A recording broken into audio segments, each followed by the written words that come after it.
Subscribe कीजिए my YouTube channel and press bell icon for latest update. E learning and teaching पेश करते हैं जमात दुआम मजमून उर्दू सबक नंबर 8 यौम आज़ादी। तो बच्चों, आज हम यौम आज़ादी की बुलंदख्वानी करेंगे। आप इसको गौर से सुनो और बार बार इसको देखो ताकि आपको ये सबक अच्छी तरह से याद हो जाए। स्कूल में 15 अगस्त की तैयारी हो रही थी।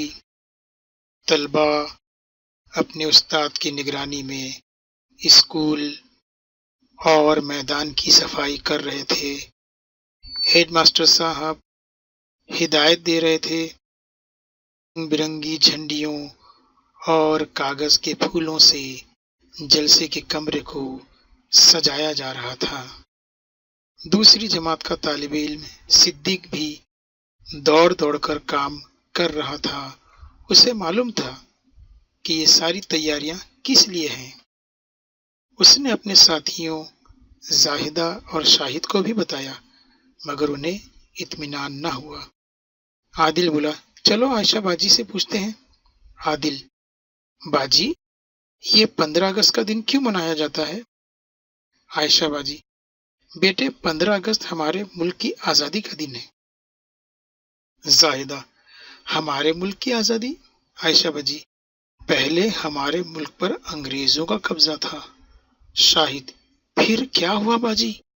आयशा बाजी, 15 अगस्त के दिन हमारा मुल्क आजाद हुआ था, इसीलिए हम हर साल इसी तारीख को आजादी का जश्न मनाते हैं। जाहिदा, बाजी, आजादी का जश्न हम किस तरह मनाते हैं? आयशा बाजी, ये हमारा कौमी त्योहार है। इस दिन सरकारी दफ्तरों और स्कूल की इमारतों पर तिरंगा लहराया जाता है। सिद्दीक, और जुलूस भी निकाले जाते हैं।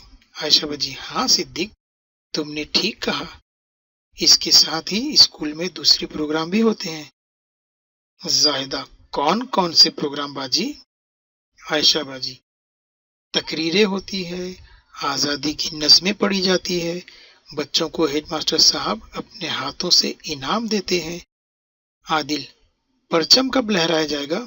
आयशा बाजी, सुबह हेडमास्टर साहब मैदान में परचम लहराएंगे, उसके बाद जलसा होगा। उस जलसे में उन लोगों को याद किया जाएगा जिन्होंने हमारे मुल्क के लिए कुर्बानियां दी।